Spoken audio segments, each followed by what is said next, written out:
नमस्कार, मैं हूँ आपके साथ रश्मि त्रिवेदी। आप देख रहे हैं जनादेश न्यूज। खबरें शुरू करने से पहले एक नजर हेडलाइंस पर। हेडलाइन के प्रायोजक है सुशीला चैरिटेबल ट्रस्ट, जहां लोक हित और विकलांग लोगों की सहायता करना ही है कर्म, जिसका एक ही नारा जनहित में योगदान कराना।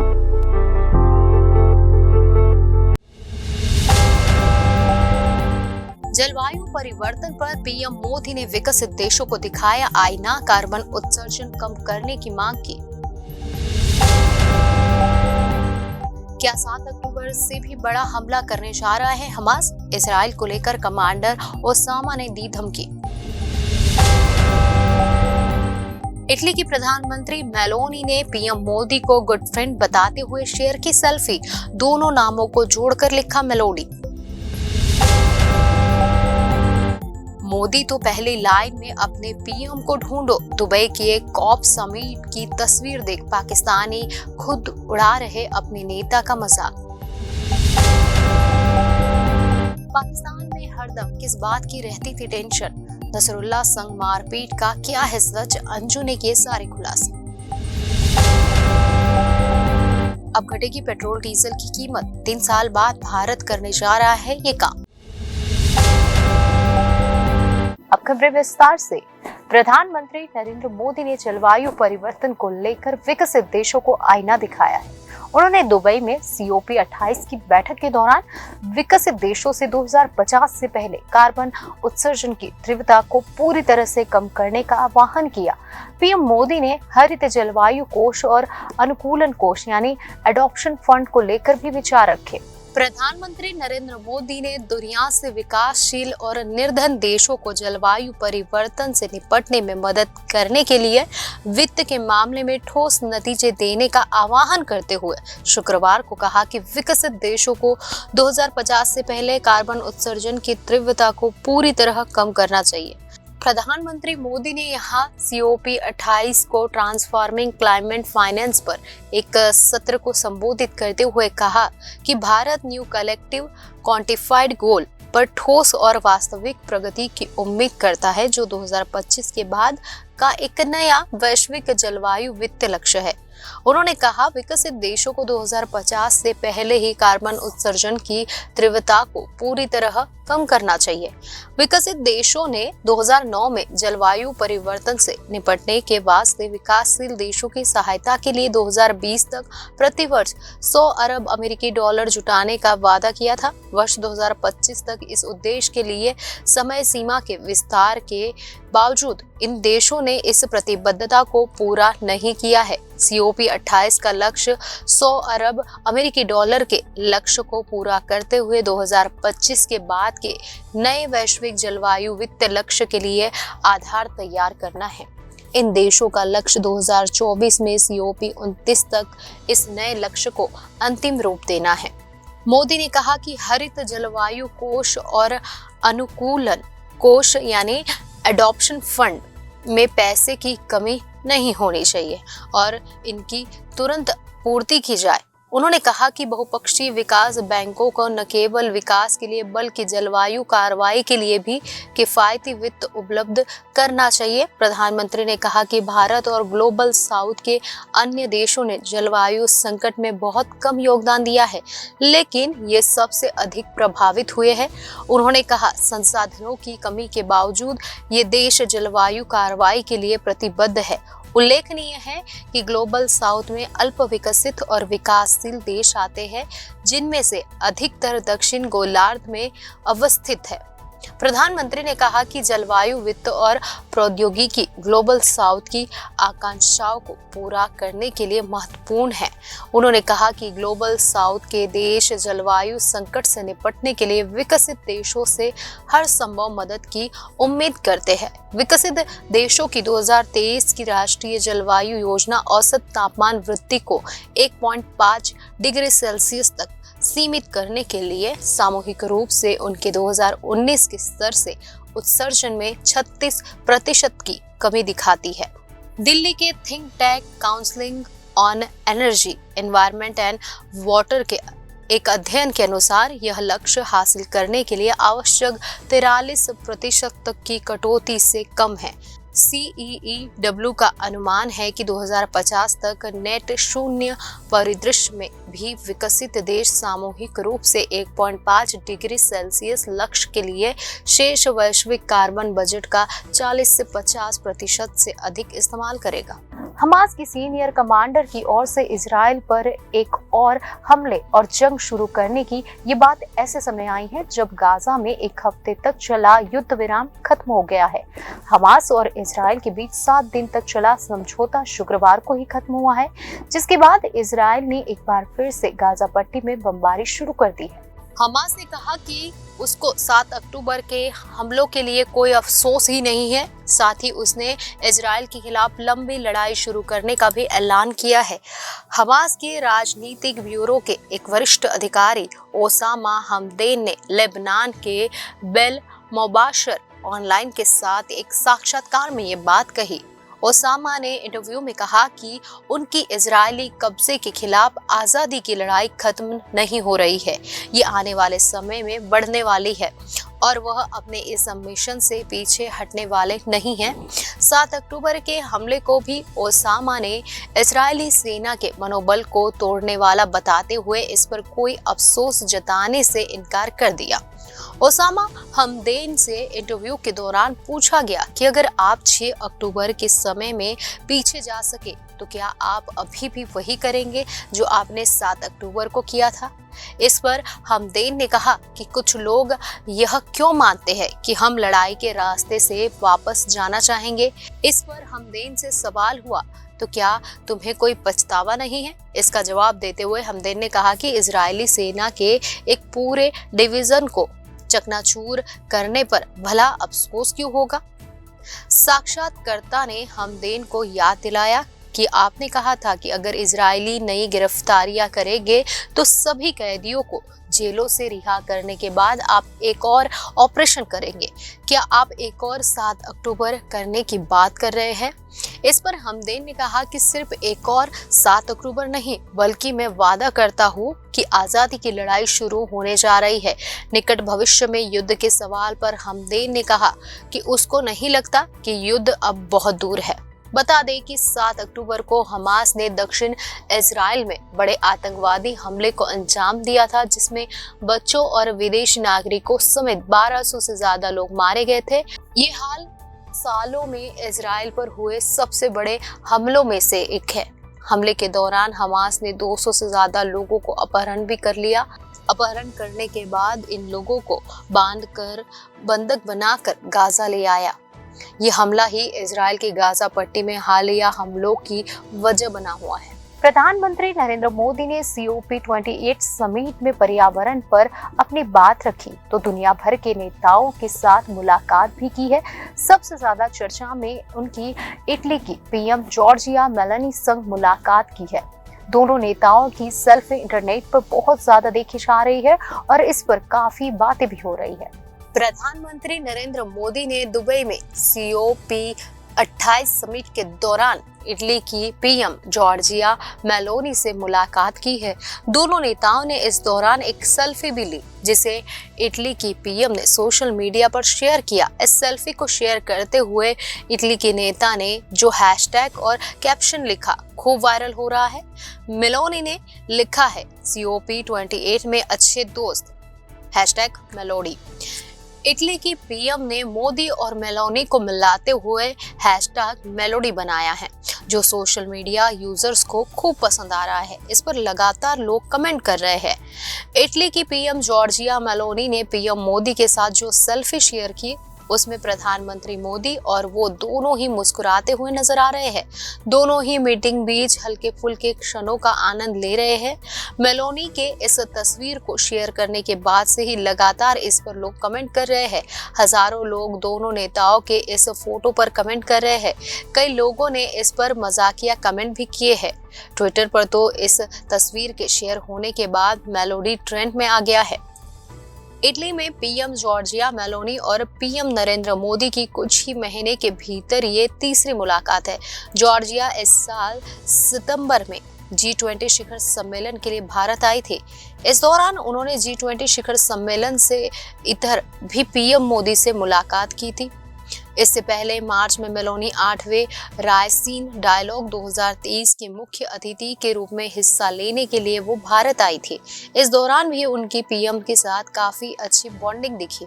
जॉर्जिया जब भारत आई थी तो मेलोनी ने जमकर पीएम नरेंद्र मोदी की तारीफ की थी। उन्होंने कहा था कि नरेंद्र मोदी दुनिया भर के सभी नेताओं में उनके सबसे पसंदीदा है।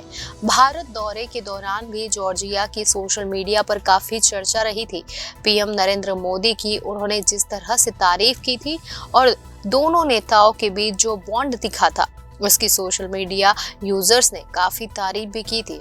संयुक्त अरब अमीरात में अध्यक्षता में इस समय दुबई में विश्व जलवायु कार्रवाई शिखर सम्मेलन COP28 की बैठक चल रही है। दुनिया भर के नेता इस कार्यक्रम में शिरकत करने पहुंच रहे हैं। शुक्रवार को प्रधानमंत्री नरेंद्र मोदी भी इस कार्यक्रम में थे और पाकिस्तान के कार्यवाहक PM अनवारुल हक भी मौजूद थे। बैठक के दौरान विश्व के सभी नेताओं की जो तस्वीरें खींची गई उसमें पीएम नरेंद्र मोदी सबसे आगे खड़े हैं। इस तस्वीर के सामने आने के बाद पाकिस्तान के लोगों ने अपने ही नेताओं का मजाक बना दिया है। पाकिस्तान के कई लोगों ने ट्विटर पर इस तस्वीर को साझा करते हुए अपने पीएम से पूछा है कि आप इसमें कहाँ हैं। सभी नेताओं की तस्वीर साझा करते हुए लिखा, पीएम मोदी पहली लाइन में खड़े हैं, लेकिन प्लीज इस तस्वीर में हमारे प्रधानमंत्री को ढूंढने में मेरी मदद करें। उनके इस ट्वीट पर कई लोगों ने रिएक्शन देते हुए लिखा है कि उनको ढूंढने में तो चश्मे का नंबर बढ़ जाएगा। आरजू काजमी नाम की यूजर ने पाक पीएम को ढूंढ निकालते हुए बताया कि वह दाहिनी ओर से सबसे पीछे खड़े हैं। COP28 समिट में पीएम मोदी ने जलवायु परिवर्तन पर गंभीरता दिखाने की अपील करते हुए कहा कि कार्बन उत्सर्जन में 45% की कमी लानी जरूरी है। पीएम मोदी ने कहा कि 2030 तक कार्बन उत्सर्जन घटाने पर तत्परता से काम किए जाने की जरूरत है। इसके लिए सभी देशों को एक दूसरे का साथ देना चाहिए। उन्होंने कहा कि कार्बन क्रेडिट का दायरा बहुत सीमित है। कार्बन क्रेडिट की व्यवस्था में सामाजिक उत्तरदायित्व की भावना की भी कमी है। हमें समग्र रूप से एक नई फिलॉसफी पर जोर देना पड़ेगा। COP28 जलवायु को लेकर संयुक्त राष्ट्र की 28वीं बैठक है। इस वार्षिक बैठक में जलवायु परिवर्तन को रोकने और भविष्य में इससे निपटने के लिए क्या तैयारियां पर चर्चा हो रही है। इस सम्मेलन में करीब 200 देशों के नेताओं को बुलाया गया। नेताओं के अलावा पर्यावरण के लिए काम करने वाली संस्थाएं, मानवाधिकार समूह भी इसमें हिस्सा ले रहे हैं। दुनिया भर में बीते समय में जलवायु में आए परिवर्तन को देखते हुए ये सम्मेलन काफी अहम है। अंशु शादीशुदा है और 2 बच्चों की मां भी। इसी साल जुलाई में वह बिना किसी को बताए पाकिस्तान चली गई थी। अंशु ने फेसबुक पर नसरुल्लाह से दोस्ती के बाद पाक जाने का फैसला किया और वहां जाकर उसने शादी भी कर ली। 5 महीने बाद अंशु वापस लौटी है। फिलहाल वह राजस्थान में है। पाकिस्तान से लौटने के बाद इस समय अंशु राजस्थान के तिजारा में है। उनके एक पुराने दोस्त विजेंद्र ही उनको यहाँ लेकर आए हैं। अंजू की अभी तक अपने परिवार से मुलाकात नहीं हो सकी है। अंजू ने कहा कि वह अपने पिता और बच्चों से जल्द ही मिलेगी। पाकिस्तान वापसी के फैसले के लिए भी उन्होंने बच्चों से सलाह मशवरा करने की बात कही है। वहीं अंजू के भारत में पति अरविंद ने कहा है कि वह बच्चों को अंजू से नहीं मिलने देंगे।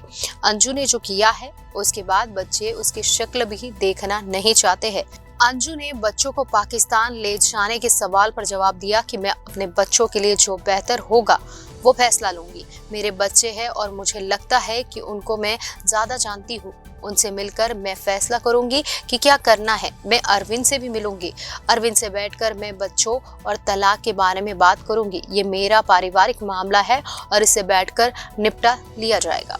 अंजू ने कहा कि पाकिस्तान में उनको किसी बात की दिक्कत नहीं थी, लेकिन हर समय एक टेंशन रहती थी और इसकी वजह उसके बच्चे हैं। पाकिस्तान में रहते हुए उसको हरदम बच्चों की याद सताती थी। अंजू ने नसरुल्लाह से झगड़े पर कहा कि उनकी कभी कोई अनबन नहीं हुई। अंजू ने कहा कि मेरे साथ मारपीट और मुझे दबाव में रखने जैसी बातें हो रही है, ये सभी अफवाहें हैं, इनमें कोई सच्चाई नहीं है।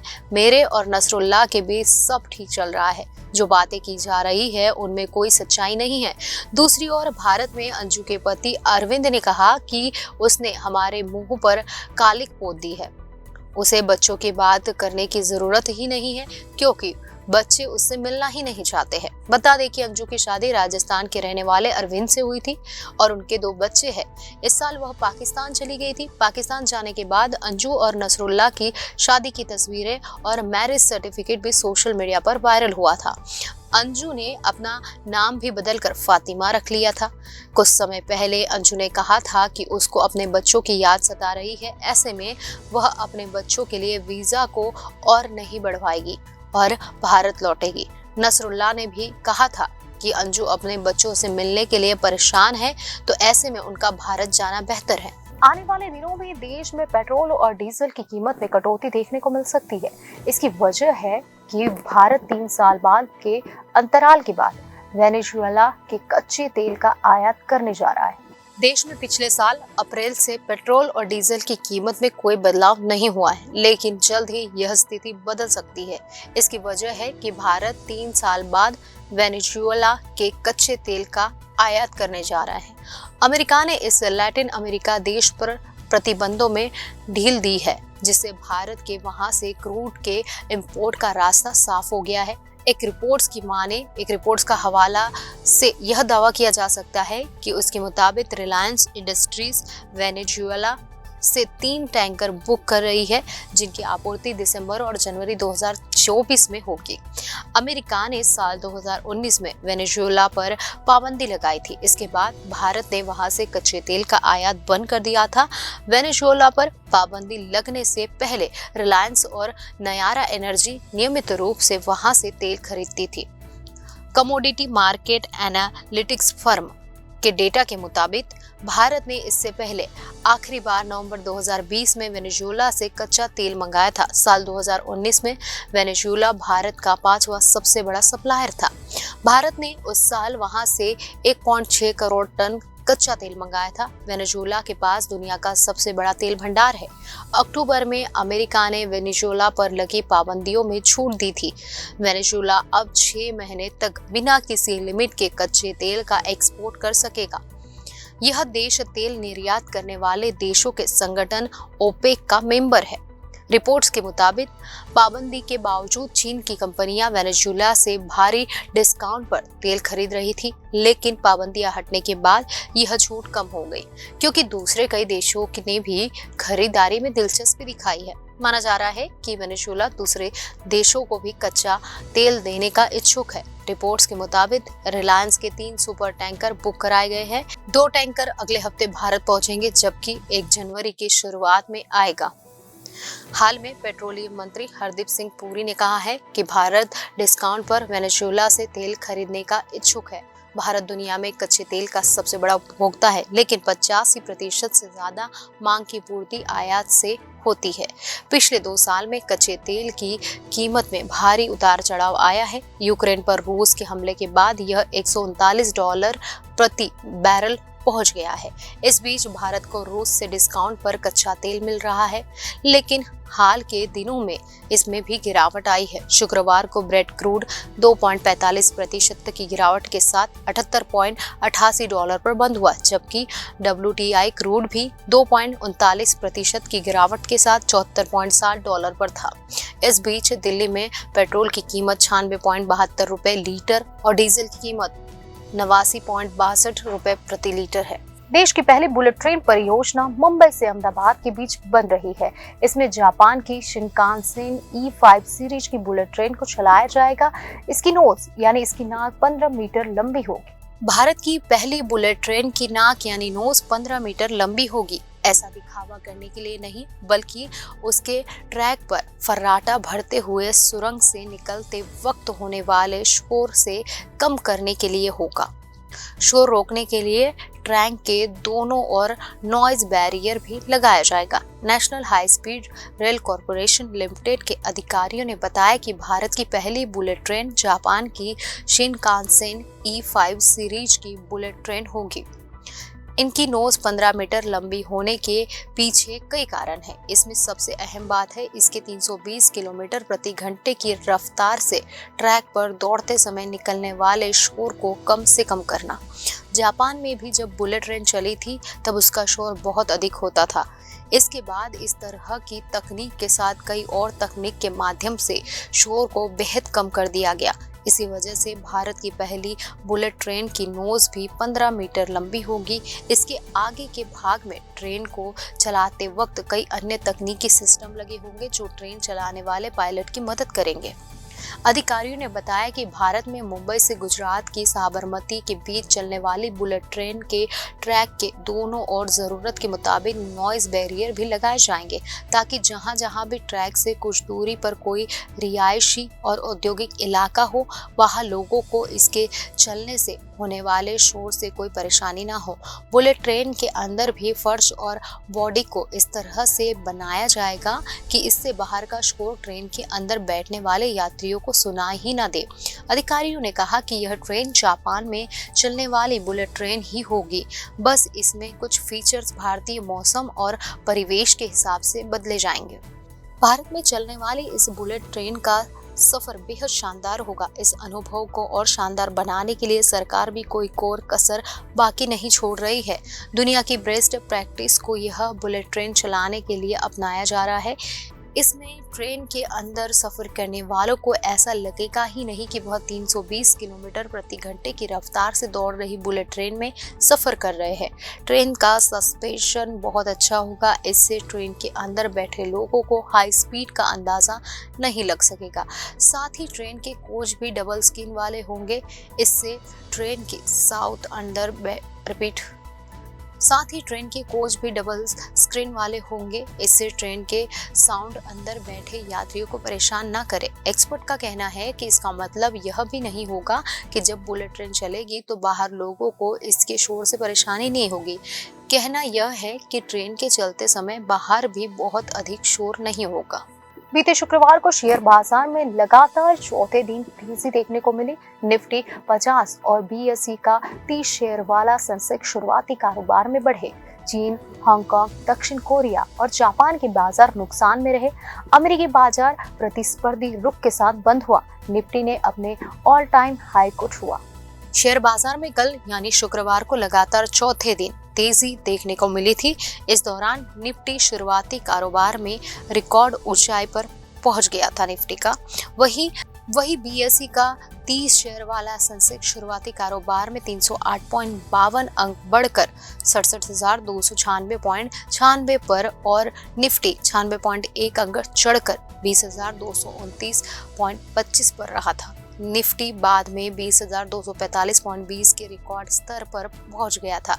सेंसेक्स की कंपनियों में Larsen and Toubro, NTPC, Asian Paint, Maruti Sun Pharma, ITC और भारतीय स्टेट बैंक के शेयर लाभ में रहे थे। वही Wipro, HCL Tech, Infosys, Tech Mahindra, Titan और महिंद्रा एंड महिंद्रा के शेयर नुकसान में रहे थे। अन्य एशियाई बाजारों में चीन का शंघाई, हांगकांग का हैंगसेंग, दक्षिण कोरिया का कॉप्सी और जापान का निक्की नुकसान में रहे थे। अमेरिकी बाजार अधिकतर सकारात्मक रुख से बंद हुए थे। एग्जिट पोल के नतीजों के बाद कल यानी 1 दिसंबर को शेयर बाजार में तेजी देखने को मिली थी। निफ्टी ने अपने ऑल टाइम हाई को छुआ था। अब सबको 3 दिसंबर को चुनाव नतीजों का इंतजार है। चुनाव के इन नतीजों का असर सोमवार को शेयर बाजार पर देखने को मिल सकता है। यही शेयर बाजार के निवेशकों की चिंता भी है। 4 दिसंबर को काउंटिंग के दिन शेयर बाजार में तेजी रहेगी या गिरावट, निवेशक यह सोच रहे हैं। मीडिया रिपोर्ट्स के माने तो इससे पहले साल 2008 में मध्य प्रदेश, छत्तीसगढ़, राजस्थान, तेलंगाना और मिजोरम का एक साथ चुनाव हुआ था। वोटों की गिनती 11 दिसंबर 2008 को हुई थी। इस चुनाव में छत्तीसगढ़, राजस्थान और एमपी में कांग्रेस ने बीजेपी को हराकर सरकार बनाई थी। इसी दौरान सेंसेक्स उसी दिन इंट्राडे में करीब 500 अंक लुढ़क गया था। हालांकि शाम होते होते शेयर बाजार में रिकवरी देखने को मिली थी। बाजार शाम को करीब 200 अंक बढ़त के साथ 35,150 अंक पर बंद हुआ था। निफ्टी भी बढ़त के साथ 10,539 अंकों के स्तर पर बंद हुआ था। आने वाले लोकसभा चुनाव को लेकर खूब तैयारियां चल रही है। इसी बीच बीजेपी ऐसा सोच रही है कि वो एक्ट्रेस कंगना रनौत को चुनाव में खड़ा करे। एक्ट्रेस ने इस खबर पर रिएक्ट भी किया है। इस बीच खबरें ये भी आ रही है कि परिणीता परिणीति चोपड़ा आम आदमी पार्टी की तरफ से चुनाव में खड़ी हो सकती है। किरण खेर चंडीगढ़ से 2 बार सांसद रह चुकी है, लेकिन इस बार वह चुनाव का हिस्सा बनने के मूड में नहीं है।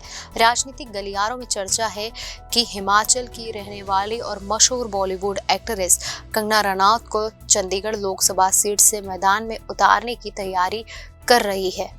वहीं आम आदमी पार्टी भी बॉलीवुड एक्ट्रेस परिणीति चोपड़ा को मैदान में उतारने की तैयारी कर रही है।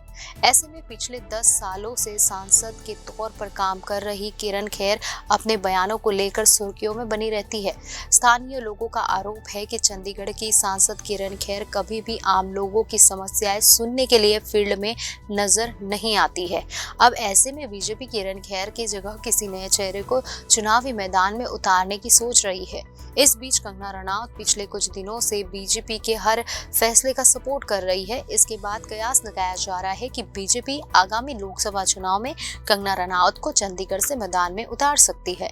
लेकिन खबरों के बीच एक्ट्रेस ने इस पर रिएक्शन दिया है और खबरों को खारिज किया है। कंगना ने अपनी इंस्टा स्टोरी पर लिखा है, मेरे रिश्तेदार और दोस्त मुझे यह मानकर भेज रहे हैं कि हेडलाइन मैंने दी है, लेकिन यह हेडलाइन और खबर मेरे द्वारा नहीं दी गई है। वही राजनीतिक गलियारों में चर्चा है कि शायद आम आदमी पार्टी अगले लोकसभा चुनाव में आम आदमी पार्टी नेता और पंजाब से राज्यसभा सांसद राघव चड्ढा की पत्नी और बॉलीवुड एक्ट्रेस परिणीति चोपड़ा को अपना नया उम्मीदवार बना सकती है। हालांकि इस पर अभी कोई पुख्ता जानकारी सामने नहीं आई। संदीप रेड्डी वांगा की फिल्म एनिमल ने बॉक्स ऑफिस पर तूफान खड़ा कर दिया है। रणवीर कपूर, बॉबी देओल और अनिल कपूर की इस फिल्म ने अपने ओपनिंग डे पर बम्पर कमाई कर इतिहास रच दिया है। फिल्म ने पहले दिन अपना पूरा बजट वसूल लिया है, यानी दूसरे दिन से ही फिल्म अपने प्रॉफिट के लिए कमाती रहेगी। जाते जाते ये साल बॉक्स ऑफिस पर फिर से तूफान मचाती दिख रही संदीप रेड्डी वांगा की फिल्म एनिमल ने वो कमाल दिखाया है जो इससे पहले तक आज तक रणवीर कपूर, अनिल कपूर या बॉबी देओल की किसी फिल्म ने नहीं दिखाया हो। जी हाँ, 1 दिसंबर यानी शुक्रवार को रिलीज हुई एनिमल ने पहले दिन ही छप्पर फाड़ कर कमाई की है और ऐसी बम्पर कमाई की है कि इस साल वो दूसरी सबसे बड़े ओपनर फिल्म बन चुकी है। इस फिल्म के ट्रेलर रिलीज के साथ ही फैंस रणवीर और बॉबी से इतने इम्प्रेस है कि फिल्म का बेसब्री से इंतजार करते दिखे। फिल्म को लेकर उनका क्रेज बॉक्स ऑफिस की एडवांस बुकिंग पर खूब दिखा और इसने पहले ही दिन बॉक्स ऑफिस पर तूफान मचा दिया। आइए आपको बताते हैं एनिमल ने ओपनिंग डे पर कितनी कमाई की। रणवीर की इस फिल्म ने पहले दिन के लिए उम्मीद से बढ़कर कमाई की है। रणवीर की इससे पहले तक सबसे अधिक कमाई करने वाली फिल्म ब्रह्मास्त्र ने पहले दिन 36.42 करोड़ रुपए की कमाई की थी। कमाई के मामले में इसने जवान को छोड़कर इस साल की बाकी दोनों हिट फिल्में पठान और गदर 2 से काफी आगे निकल गई है। एक रिपोर्ट्स की माने तो एनिमल ने शानदार एडवांस बुकिंग के साथ 61 करोड़ रुपए की ओपनिंग की है। सबसे ज्यादा फिल्म ने एनसीआर में कमाई की। पहले दिन फिल्म की ऑक्यूपेंसी की बात करें तो ये ओवरऑल 62.47% तक रही और नाइट शोज में 84.7% तक ऑक्यूपेंसी दिखी। वही फिल्म की वर्ल्ड वाइड कमाई को लेकर अगर हम बात करते हैं तो ये पहले दिन 116 करोड़ रुपए की कमाई कर चुकी है, जिसने पठान का रिकॉर्ड चकनाचूर कर दिया है। इस साल रिलीज बम्पर फिल्मों की बात करें तो पठान ने पहले दिन में 57 करोड़ रुपए की कमाई की थी। वही इस फिल्म ने वर्ल्ड वाइड 104.80 करोड़ रुपए की कमाई की थी। सनी देओल की गदर 2 की बात करें तो इसने पहले दिन देश भर में 40.1 करोड़ रुपए की कमाई की थी। हालांकि शाहरुख खान की पिछली फिल्म जवान से करीब 14 करोड़ रुपए पीछे रह गई, जिसने देश भर में ओपनिंग डे पर 75 करोड़ रुपए की कमाई की थी। इस फिल्म में रणवीर के अवतार ने हर किसी को हैरान कर दिया, क्योंकि इससे पहले वह कभी इस तरह के रोल में नहीं दिखे। वही बॉबी देओल भी फिल्म के लिए अहम आकर्षण रहे। अमेरिका में फिल्म 30 नवंबर गुरुवार को रिलीज हुई और कहा जा रहा है कि नॉर्थ अमेरिका में 8.3 करोड़ की कमाई करते हुए इसने सबसे ज्यादा कमाई करने वाली हिंदी फिल्म का रिकॉर्ड बना लिया। वहीं इंडिया के अलग अलग हिस्सों में फिल्म को लेकर जबरदस्त क्रेज नजर आया। आंध्र प्रदेश में कुरुनूल स्थित एक सिनेमा घर का नज़ारा भी सबको हैरान कर रहा था, जहां सुबह 6 बजे ही शो के लिए फैंस की लंबी कतार लग गई। साफ है कि कबीर सिंह और अर्जुन रेड्डी जैसी फिल्में बना चुके संदीप रेड्डी वाघा को लेकर साउथ में जबरदस्त क्रेज है। ऐसा कहने में कोई गलत नहीं है कि इनकी फिल्मों को लेकर पूरी दुनिया दीवानी है। यहाँ ये भी बता दे कि फिल्म का बजट करीब 100 करोड़ है और इसने पहले ही दिन ये रकम कमाई से निकाल ली है। करीब 3 घंटे 21 मिनट की इस फिल्म को देश भर में करीब 4000 स्क्रीन पर रिलीज किया गया। फिल्म में वायलेंस वाले सीन अधिक होने की वजह से इसे ए सर्टिफिकेट से पास किया गया। तब्बू के पास मौजूदा समय में कई फिल्में हैं जिन पर वह काम कर रही है। तब्बू को लेकर बड़ी खबर ये आ रही है कि वह भूल भुलैया 3 को रिजेक्ट कर रही है। अब इस हिट फ्रेंचाइजी का हिस्सा वो नहीं रहेगी। हालांकि अभी ऑफिशियल जानकारी का इंतजार फैंस कर रहे हैं। भूल भुलैया हिट फ्रेंचाइजी रही है, अब फैंस को इसके तीसरी किश्त का इंतजार है। दर्शक इंतजार कर रहे हैं आखिर इस बार कौन होगा। पहली भूल भुलैया में अक्षय कुमार थे तो दूसरी में कार्तिक आर्यन। अब भूल भुलैया 3 में आखिर कौन लीड रोल प्ले करेगा ये साफ नहीं है, मगर बड़ी डिटेल ये आ रही है कि तब्बू ने भूल भुलैया 3 को रिजेक्ट कर दिया है। भूल भुलैया में अक्षय कुमार के साथ मंजुलिका बनकर विद्या बालन छा गई थी। वही भूल भुलैया 2 में कार्तिक आर्यन के साथ तब्बू ने लीड रोल प्ले किया था। अब लोग उम्मीद कर रहे हैं कि वह तीसरी किश्त में भी नजर आएगी। हालांकि अब खबरें ये आ रही है कि तब्बू ने भूल भुलैया 3 से अपना पल्ला झाड़ लिया है। एक रिपोर्ट के माने तो सूत्रों से पता चला है कि भूल भुलैया 3 के मेकर्स चाहते हैं कि तब्बू तीसरी किश्त में हिस्सा ले। कार्तिक आर्यन के साथ उनकी जोड़ी खूब जमी थी और वह तीसरे पार्ट में भी दोनों को कास्ट करना चाहते हैं। सूत्रों ने कहा है कि भूल भुलैया 3 के लिए मेकर्स तब्बू को लेने के लिए काफी एक्साइटेड है, लेकिन एक्ट्रेस ने साफ न कह दिया है। तब्बू को मंजुलिका रोल काफी पसंद आया था, मगर वह दोबारा सेम रोल नहीं करना चाहती है, इसलिए वह इसे रिजेक्ट कर रही है। मालूम हो अब तक बॉक्स ऑफिस पर भूल भुलैया के 2 पार्ट रिलीज हुए। भूल भुलैया में अक्षय कुमार, राजपाल यादव, विद्या बालन से लेकर शाहीन आहूजा जैसे सितारे थे और ये फिल्म हिट रही थी। वही भूल भुलैया 2 साल 2022 में रिलीज हुई जिसमें कार्तिक आर्यन, कियारा नजर आए थे। दोनों ही फिल्म बॉक्स ऑफिस पर हिट रही थी। झारखंड में कोयला खनन को लेकर मुख्यमंत्री हेमंत सोरेन ने बड़ा दावा ठोक दिया है। उन्होंने कहा है कि केंद्र पर राज्य के कोयला खनन का 1.36 लाख करोड़ रुपया बकाया है। उन्होंने इस दौरान बीजेपी पर भी कई आरोप लगाए। झारखंड के मुख्यमंत्री हेमंत सोरेन ने शुक्रवार को दावा किया कि राज्य से खनन किए गए कोयले के कारण केंद्र पर झारखंड का 1.36 लाख करोड़ रुपए बकाया है। सोरेन ने यह एक जनसभा को संबोधित करते हुए आरोप लगाया कि जब इस धन के बारे में पूछा जाता है तो केंद्र इसे टालने के लिए हथकंडे अपनाता है। मुख्यमंत्री ने कहा कि झारखंड से कोयला निकाला जाता है और इसमें मद में केंद्र का 1.36 लाख करोड़ रुपए बकाया है। बकाया राशि के बारे में पूछने पर कोई न कोई बहाना बनाकर टाल मटोल किया जाता है। जिन्होंने 20 साल तक राज्य पर शासन किया, उन्होंने कभी यह राशि का राज्य का अधिकार नहीं मांगा। यह पैसा झारखंड की जनता का है। सोरेन ने आरोप लगाया कि केंद्र ने गरीबों के लिए आवास, सूखे जैसी प्राकृतिक आपदाओं के लिए धन देना बंद कर दिया है। उन्होंने कहा कि आज हम अपने दम पर इस राज्य का निर्माण कर रहे हैं। अपने अधिकारों के लिए लड़ना पड़ता है, कभी कभी इसके लिए लंबे आंदोलन करने पड़ते हैं। इसके लिए हमें एकजुट होना होगा। हम अपनी इस लड़ाई को एक साथ लड़ेंगे और अपना अधिकार बरकरार रखेंगे। विपक्षी दल भारतीय जनता पार्टी पर हमला तेज करते हुए उन्होंने कहा कि यह अमीर लोगों का समूह है जो अमीरों के कल्याण के लिए काम करता है। उन्होंने कहा आम लोगों को बर्बाद करने के लिए रेलवे स्टेशन, बंदरगाह और सार्वजनिक उपक्रमों को कारोबारियों को बेचा जा रहा है, जिसे हम बर्दाश्त नहीं कर सकते हैं। हम इसका पुरजोर विरोध कर रहे हैं। सोरेन ने आरोप लगाया भाजपा की राजनीति में पिछड़े दलितों, आदिवासियों और अल्पसंख्यकों के लिए कोई जगह नहीं है, क्योंकि वह उस विचारधारा का प्रतिनिधित्व करते हैं जो पूंजीवाद का समर्थन करती है, जहां गलाकाट प्रतिस्पर्धा है। मुख्यमंत्री सरकार आपके द्वारा कार्यक्रम के तहत पलामू जिले में थे। उन्होंने कहा कि राज्य के विकास के लिए ग्रामीण विकास जरूरी है। सोरेन ने कहा कि पलामू में ग्रामीण सड़कों के विकास के लिए करीब 1000 करोड़ रुपए खर्च किए जा रहे हैं। राजस्थान में अगली सरकार किसकी होगी, इसको लेकर काम डाउन शुरू हो चुका है। 3 दिसंबर को काउंटिंग शुरू होते ही स्पष्ट हो जाएगा कि सूबे की जनता ने किस पर भरोसा जताया है।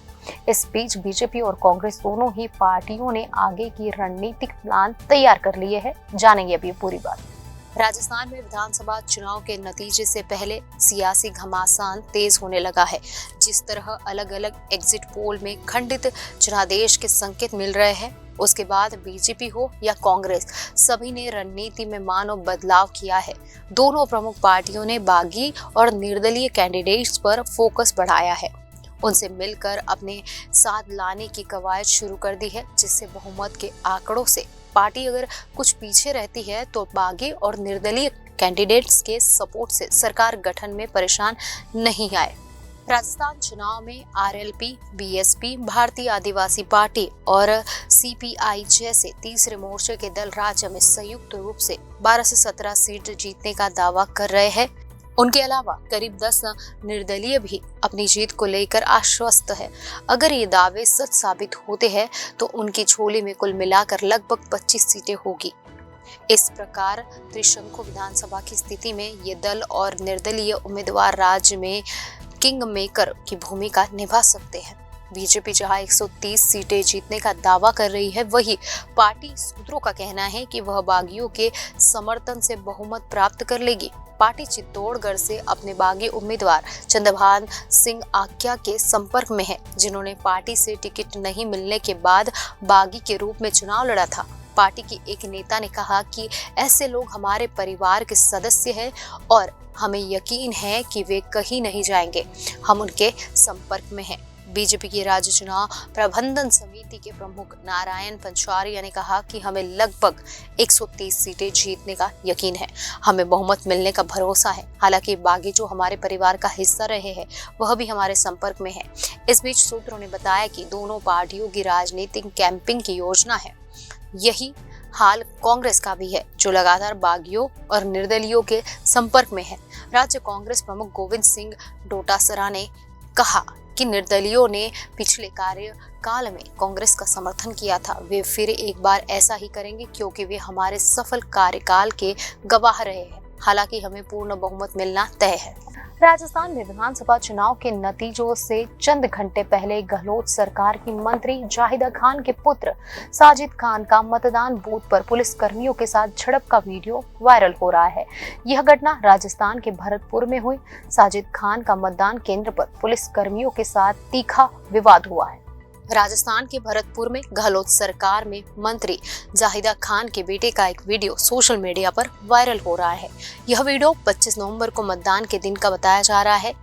इस वीडियो में कांग्रेस प्रत्याशी जाहिदा खान के पुत्र साजिद खान मतदान बूथ पर मुस्लिम कर्मियों से उलझते हुए नजर आ रहे हैं। वीडियो में दिख रहा है कि साजिद खान और पुलिस कर्मियों के बीच में तीखी झड़प हो रही है। इसको लेकर पुलिस ने साजिद खान के खिलाफ पहाड़ी पुलिस थाने में शिकायत दर्ज कराई है, जिसकी जांच सवाई माधोपुर के एडिशनल एसपी करेंगे। यह वीडियो सोशल मीडिया पर जमकर वायरल हो रहा है। इस वीडियो में मंत्री जाहिदा खान के बेटे साजिद खान मतदान दिवस के दिन सावेल्लर गांव के एक मतदान बूथ पहुंचे। इस दौरान साजिद खान के साथ उनके 1 दर्जन समर्थक भी थे। इसी बीच साजिद खान पुलिस कर्मियों से उलझ गए। दोनों के बीच काफी तीखी झड़प देखने को मिली। इस घटना से आक्रोशित समर्थकों ने मतदान केंद्र पर पथराव भी किया। यह घटनाक्रम करीब 20 मिनट तक चलता रहा। इस दौरान मतदान बंद हो गया। सूचना पर पुलिस के अधिकारी भी मौके पर पहुंचे। साजिद खान और पुलिस कर्मियों के बीच हुए विवाद के कारण मतदान स्थल पर हड़कंप मच गया। इस दौरान करीब 20 मिनट तक मतदान बंद हो गया। इसकी सूचना पर पुलिस के अधिकारी मौके पर पहुंचे, जहां उन्होंने घटना की जानकारी ली। इस मामले को लेकर पुलिसकर्मी लेखराज शर्मा ने कांग्रेस प्रत्याशी और मंत्री जाहिदा खान के पुत्र साजिद खान के खिलाफ मतदान में बाधा पहुंचाने और पुलिस कर्मियों के साथ मारपीट करने का मामला दर्ज करवाया है। इस मामले को लेकर भरतपुर आईजी ने मामले की जांच सवाई माधोपुर जिले के अतिरिक्त पुलिस अधीक्षक को सौंपी है। जेसीबी को अपने घर तोड़ते और भारी सामान उठाते रखते तो खूब देखा होगा, लेकिन हमारा दावा है कि आपने जेसीबी को खाना बनाते हुए कभी नहीं देखा होगा। भिंड के दंदरोआ धाम में यह चमत्कार हो गया है। यहाँ रोज 2 लाख भक्त प्रसादी पा रहे हैं, लेकिन इस प्रसादी को बनाने के लिए जिन संसाधनों का उपयोग हो रहा है वह सबको हैरान कर देने वाला है। बुलडोजर का उपयोग यूं तो यूपी से लेकर एमपी तक की सरकार कर रही है। बदमाशों में खौफ पैदा करने और उनके घरों को जमींदोज करने के लिए बुलडोजर का उपयोग दोनों राज्यों में आम हो गया है, लेकिन इसका उपयोग अब धार्मिक आयोजनों में भी होने लगा है।